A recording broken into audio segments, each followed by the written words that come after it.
Hello and welcome to CIO Leadership Live in ASEAN. My name is James Henderson, Editorial Director of CIO based in Singapore, and I'll be your host today as we welcome Winnie Rabancos, CIO of Coca-Cola Beverages in the Philippines and our CIO 75 honoree in 2021. Winnie, how are you? I'm good, James. Thank you for inviting me here. Happy to see you again. I know, it's good to see you. How's Manila? Manila is good. We are starting to open up.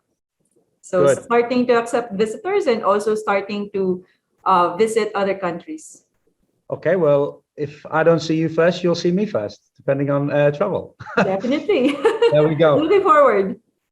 Now, Winnie, you've had a busy last 2 years, obviously, during the pandemic as a CIO and really leading from the front, but really keen today to get a handle on the changes that you made from a technology standpoint in terms of your migration from your data center to the cloud. It'd be really good to get an understanding on a few things, really, the motivation behind it and the process of doing that during COVID. Sure. So thank you, James, for that question.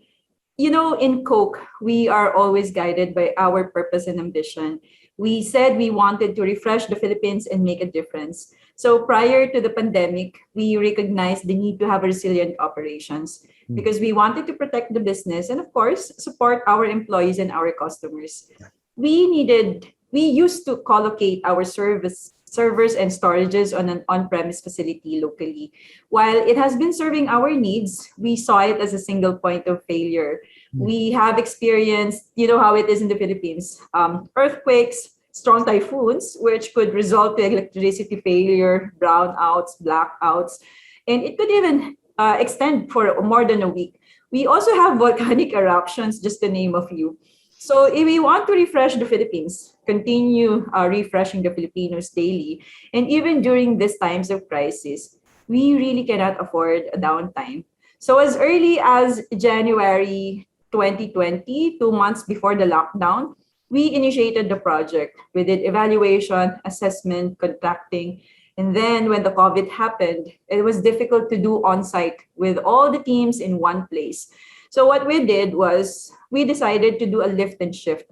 It's less critical, which should not impact our applications. We categorized our servers by criticality and complexity. We identified which servers to consolidate and which to decommission. So the actual work was done in 3 months, 12 weekends, with a downtime of 6 to maximum of 15 hours per weekend. Because you know, James, we have operations, some of our facilities even have operations on Sundays. So we usually have from Monday to Saturday, but we worked it out together with the business. We completed and closed the project in 9 months. So by August, September of last year, we are already on cloud. Wow. I mean, one, the speed at which you did it anyway, but two, in the circumstances. I mean, looking back, I imagine that was a bit of a whirlwind, was it? Yeah.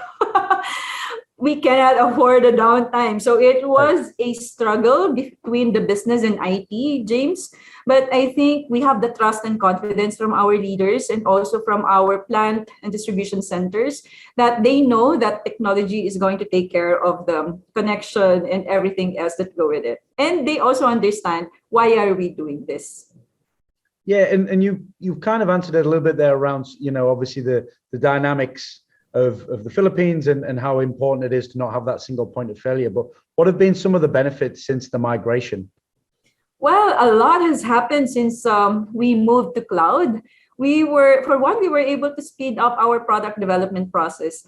In the past, when we used to have servers being purchased via CapEx, the movement would take us like 45 to 60 days. So we moved from a former 3 month server procurement and provisioning to an average of 1 hour now. So it's a huge turnaround. We were able to improve our customer experience and also get ahead of our competition. Our infrastructure uptime also moved from 98% availability to 99.95% availability. We are able to give back more time to our operations.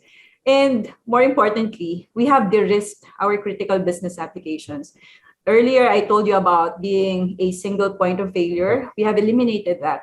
Our cloud infrastructure has 3 redundant data centers, which is necessary for business continuity and resiliency. We have also sunset servers where we saw opportunity to consolidate, then saved on the contracted services and appliances we used to have in our old data center. So a lot of benefits. Yeah, the resiliency, the cost, the efficiency, the speed, the safety net almost. So I can Correct. certainly see why the thought process behind it. Now, Winnie, in addition to that, and obviously you're still, that migration continues and you continue to get the benefits as you go. But in addition to embracing the cloud and making that move, how has Coke opened up across the Philippines? Because obviously there's a lot of other factors with the remote working, the operations everywhere across the country. What else have you been doing over the last few years? Before we decided to go on cloud, we saw that 50% of our 70 plus facilities used to run on single link. And in this 50%, the backup was a portable LTE router. When we implemented SD-WAN, not only did we save on high telco costs, we were also able to get redundancies even from our most remote facilities, most far-flung areas. We were even able to upgrade those which used to run on 2 to 4 Mbps, Yeah. and get them 10 to 20 times more bandwidth at a lower cost, because we are no longer limited to some options which are very expensive for us. So what telco connectivity is available in those remote areas, we were able to leverage. Apart from that, we were also able to implement, actually it's CCBPI who has first implemented a cloud-based secure access in Asia. It came in handy when the lockdown happened. Our computer users of around 3,000 were immediately shifted to remote work the following day without any issue. So I remember it was Thursday when we as a leadership team were really finding out, okay, so when is the government going to lock down Manila? So that was Thursday. And then Friday, we announced it in the entire organization that by Monday, the following Monday, the lockdown will start.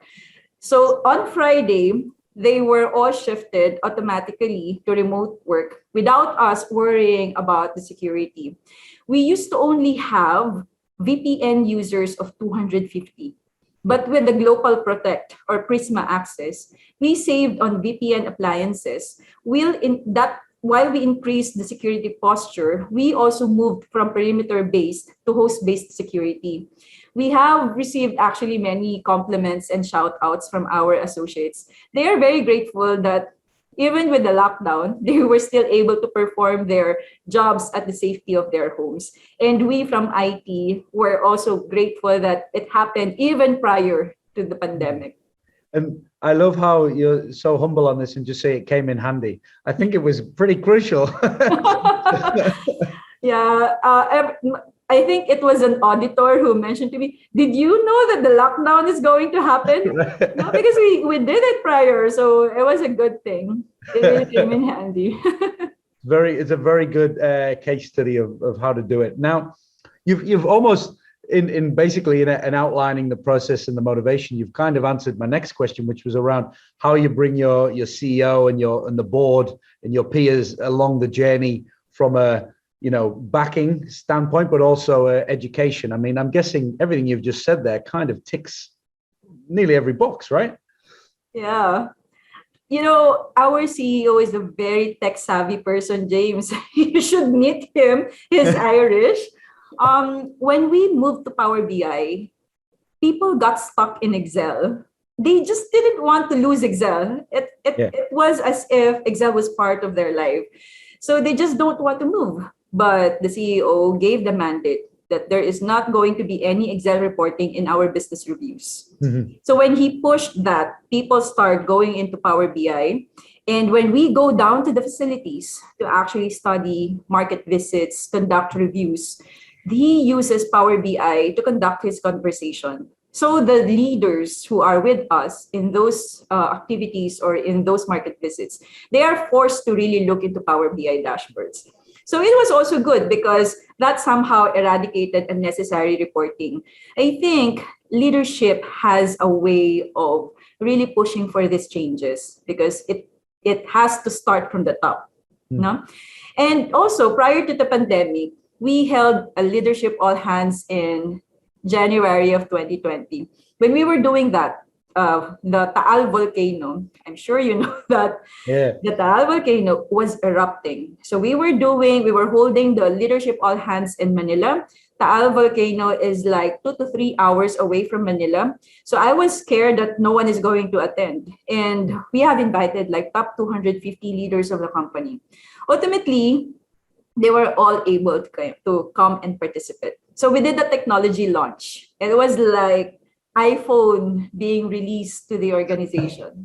But this time around, we were given opportunity to actually release the tools that we needed for the organization to work. And these are the top 250 leaders, good technology evangelists to start with. So the technology launch was a gamified experience. You know how it is in Coca-Cola. Our CEO is not just a tech-savvy person. He is very, very competitive. So imagine the leaderboard. He Oh. wants to be on top of it. I think the leaders also wanted to gain advantage. They learned a lot of things about Power BI dashboards, tips and tricks in using OneDrive, Teams, LinkedIn Learning, success factors. In just 2 hours of fun, they were Yeah. equipped. At the end of that session, they all were coming up to me and then said, Winnie, it's so fun. I didn't think that technology is that easy. I used to think that they are scared of technology. Now they are not. That was in January of 2020. 2 months later, lockdown happened. They needed no training, as if they were digital natives. They continued with their work. Nothing, no issue came up. But of course, we had the rest of the organization to also take care of, those who did not attend the top 250. So we ran Team Power Academy for our associates. It's a sign up for 2 hour sessions to learn more about our Microsoft Productivity Suite. We had Did You Know campaigns. Did you know? It's a site that is available for Teams, Yammer, and other things that you would need to know, like Office, Word, Excel, PowerPoint. So they can easily access it any time of the day, everywhere they are. So today, we even made it better by deploying Eva. Eva is our employee virtual assistant bot. So we not only provide information on tech tools, she is now also able to respond to any people-related queries and even legal questions. So we just launched Wow. Eva as a lawyer. We also conduct, apart from that, James, we also conduct monthly business reviews offsite. And I think I shared with you last time that we go to our facilities at least once a month. We do one plant and one distribution center. We do market visits. We do plant tours. It's our way of actually connecting with our people on the ground. We have a headstrong of 10,000 associates. And every time that we are down the line, we are also doing town halls. So it's also one way of actually spreading the news about technology. Apart from that, also, we have Apart from another that. quarterly submission of Sama Sama magazine. You know, Sama Sama, do you know any Tagalog word? I don't, but try me. Okay. Sama Sama is together. Okay. Right. Sama Sama in Filipino is being together. So this gives regular quarterly updates to our 10,000 headstrong associates. We also highlight accomplishments in new solutions for people to get excited about. A lot of things they do not really have a hold of when they are doing their jobs, when they are in the production line. But when we have town halls, when we have this magazine on their hands, they are better equipped and they are excited for what the future will bring. Winnie, some amazing insights and tricks and tactics and initiatives that you've really rolled out, really just to make the technology more accessible, well, to be maximized. And you've taught me some local words as well, so that's great. But what a testament to you and the team, because as we've said before, it's one thing to do the technology part, the migration, the SD-WAN, great, but actually bringing everyone along for the journey is probably just as hard, if not harder. So credit to you and your team as well for doing that. Thank you. Now, Winnie, before I let you go, obviously your position and your role as a tech leader you've won awards, you've been recognized for the work that you've done at Coke. What advice would you give to your fellow CIOs, or even aspiring ones that are perhaps looking to move into that role as you look ahead in terms of role and guidance? First of all, thank you, James, for again inviting me into this one. It's always happy to connect with you. But before I respond to that question, let me tell you of something exciting that we are currently brewing in CCBPI.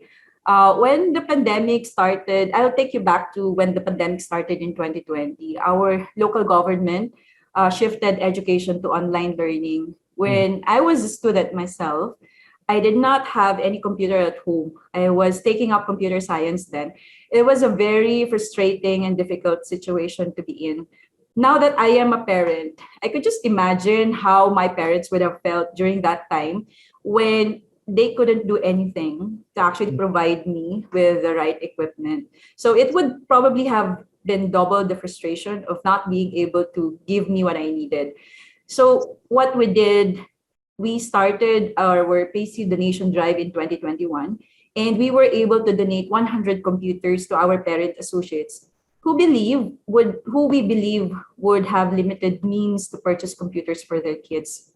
We now have like very beautiful testimonies from them, how their kids felt and how it has helped them, and how in turn they were also helped providing a computer for their kids. When I see you, I will probably share with you the videos. Last year, we also decided to go into PC as a service model with our computer services partner.